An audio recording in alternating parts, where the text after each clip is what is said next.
Good afternoon. Good afternoon. It's Monday, the 15th of September. Welcome to another edition of Monday Market Picks. I'm Thilan Wickramasinghe, the head of research for Maybank Securities in Singapore.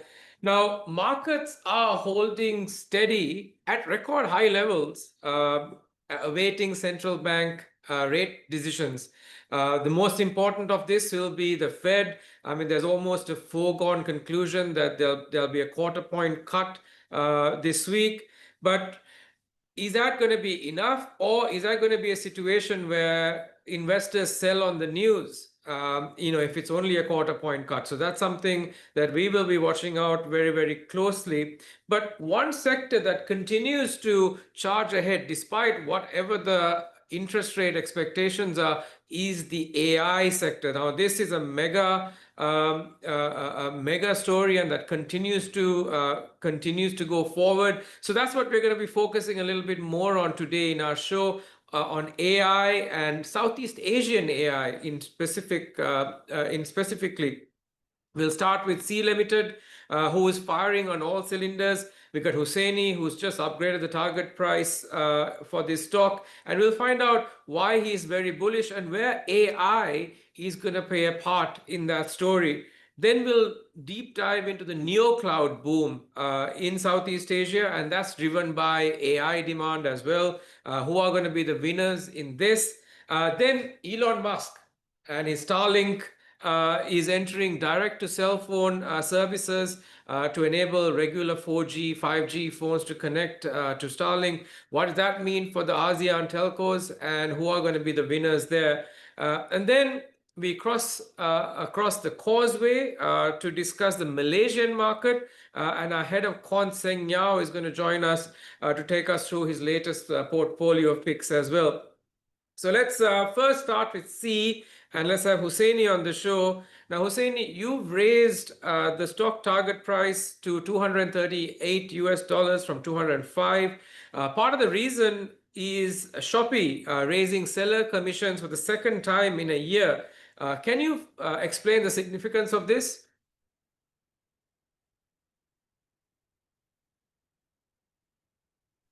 Yeah, hi. Thanks, Thilan, for having me on the show. So yes, sure. So when we analyze the Shopee seller commission rate across ASEAN, we see that Shopee has raised it by around 1 to 1.5%, and they made a similar adjustment in early part of this year. So for this year, in total, they raised somewhere around 2 to 3%. Now, the good thing is that even their competitors, namely Lazada and TikTok Shop, has as well raised the prices or commission rate. And that kind of signifies that the competition in the market, in the e-commerce space, remains quite rational. Now,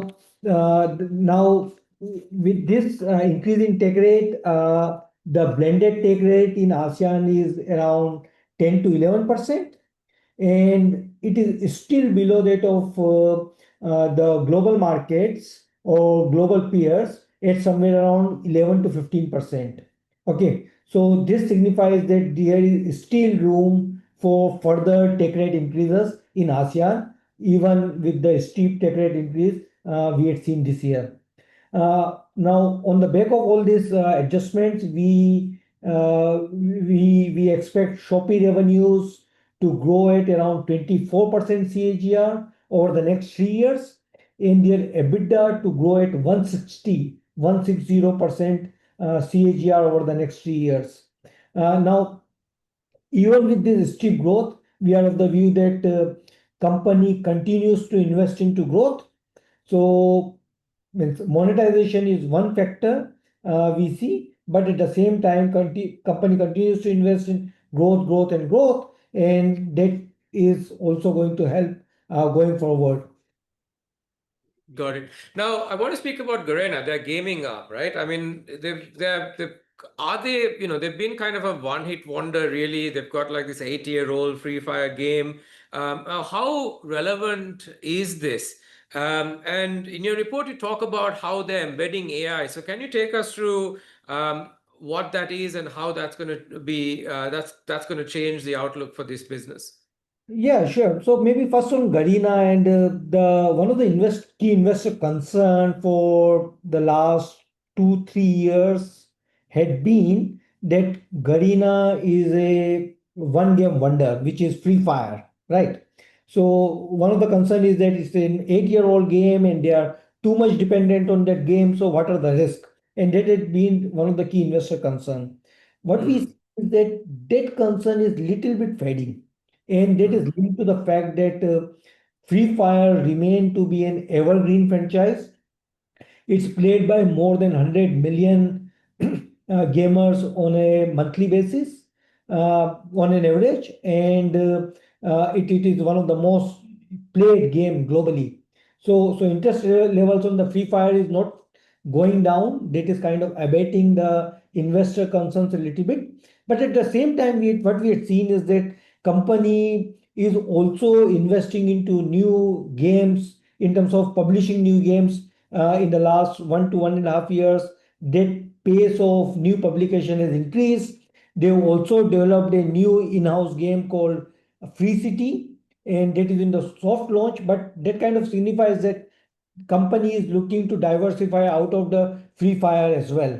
And what is also helping them is the fact that uh, company's balance sheet position, the net cash position, free cash flow generation has all improved in the last 2 3 years. So that is allowing company to invest into new games and new publishing publications as well. Now to the second part of the question, where is AI coming into play? Means essentially means it's a game development space, right? And on the back of AI, their development cost of new games has significantly reduced. And factoring that reduction in cost, we have increased our adjusted EBITDA estimates by around 15 to 25% over the next 3 years. So we have lifted our margins for the for the gaming business, and that's how the AI is helping the company. got it. Now, you've got a buy call on this stock. Anything else that you're bullish about that can drive up this stock higher? Yeah, so means Thilan, you pointed out rightly in the first place that this company is firing on multiple cylinders, or in fact, I Mm, would say that it is firing on all the cylinders. So we discussed about the gaming business and how means the growth obviously remains very strong, but at the same time they are monetizing it. Gaming business, we discussed that Free Fire remains an evergreen franchise. At the same time, they are in the new game development. They are publishing new games. The third area of the business is the fintech business, and in fact, that business is posting even stronger growth than that of e-commerce and gaming business. Okay, and what are the drivers over there? It's first is the e-commerce business. That e-commerce remains the funnel to grow the fintech business like buy now pay later. And also there is a means ASEAN outside of Singapore and Malaysia remains underpenetrated on the banking side. So they are leveraging that and trying to reach to the lower end of the market using technology. So the fintech business is also fighting on it means it's also growing at a much faster clip. Okay, so the company is net fighting on all the cylinders. We have raised our target price to $245, which remains street high. got it. So street high, a target price, companies firing on all cylinders. So do look at the detailed note in our newsletter today. Now, I want to stay with you, Husseini, on this, and move on to regional telcos, and start with the neo clouds. Can you explain what a neo cloud is and why they're important? Yeah, sure. So new clouds are next generation cloud services, essentially designed for artificial intelligence. So neo clouds focus on high power computing, especially services like GPU as a service, which essentially rents out powerful chips like GPUs needed to train and run AI services or AI models. So unlike traditional clouds, neo clouds are more flexible. They are regional in nature, and they provide secure,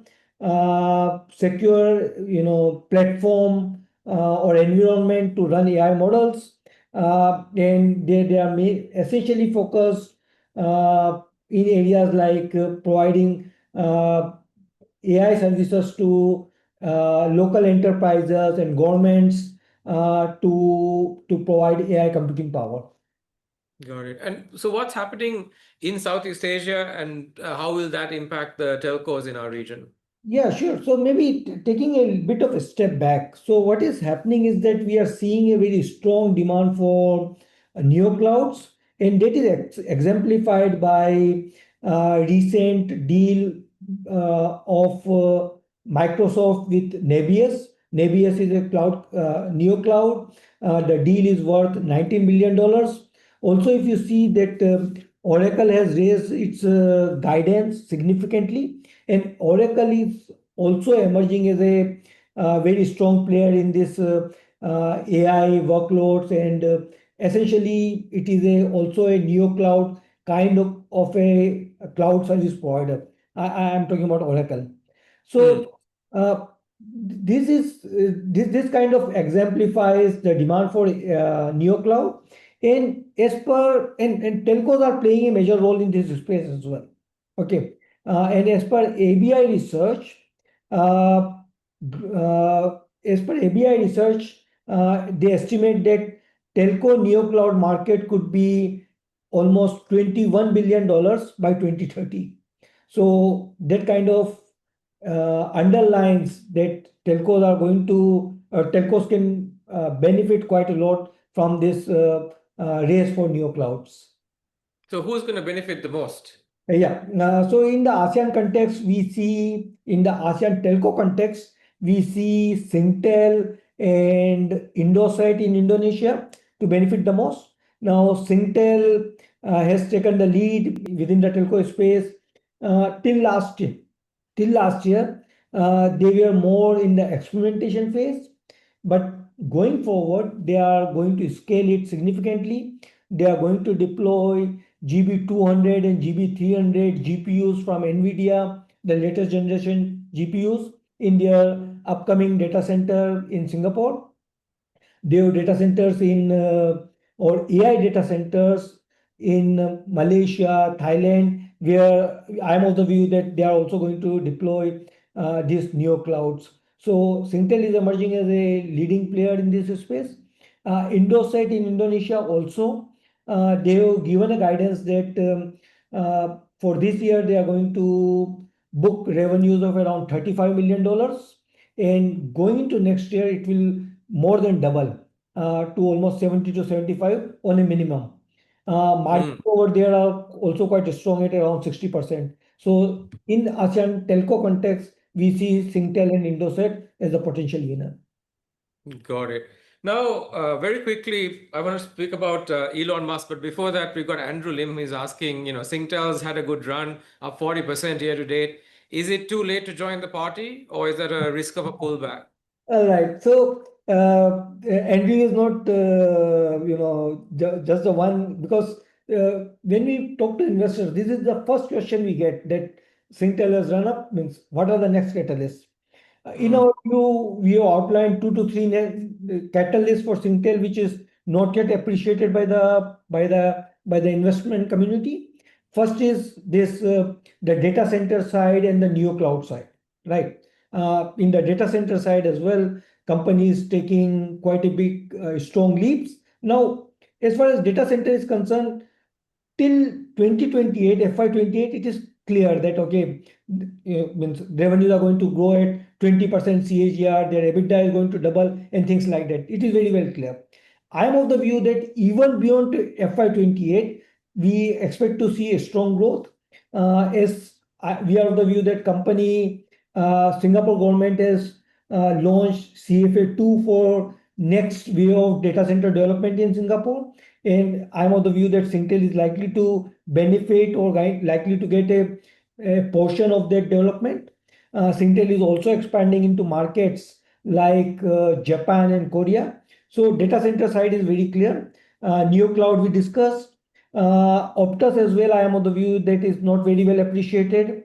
The kind of development taking place over there, strong mobile growth, EBITDA margin lift, capex going down. So there are more areas where Singtel can benefit. One more area which I almost forgot is the consolidation in Singapore, right? So on the back of consolidation, we are hopeful that competition will subside and pricing will go up.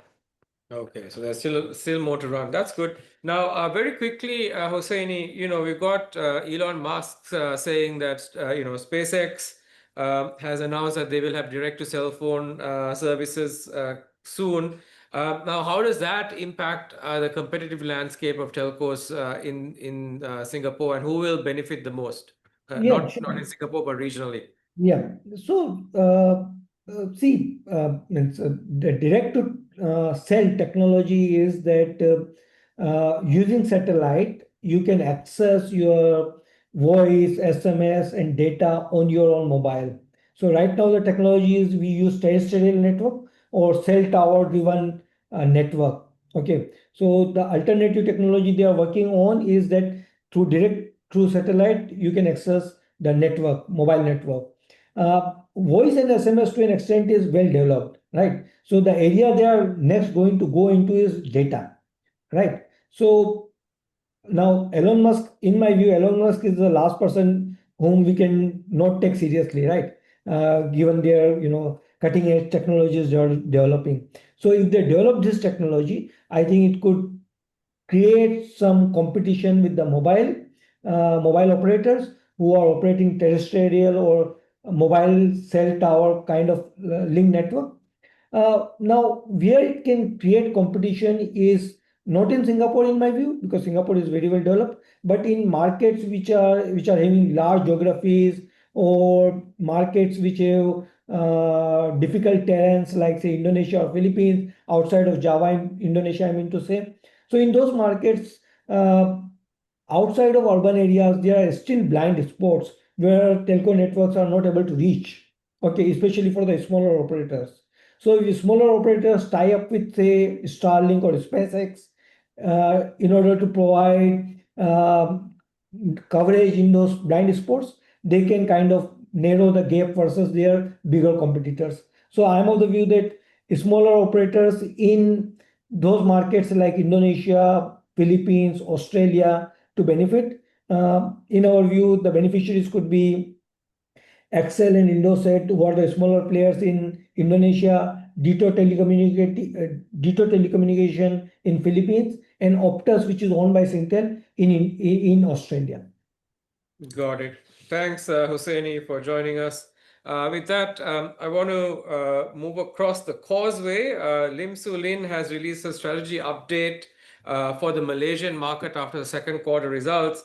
The reporting season brought some signs of stabilization with more hits than misses across the board.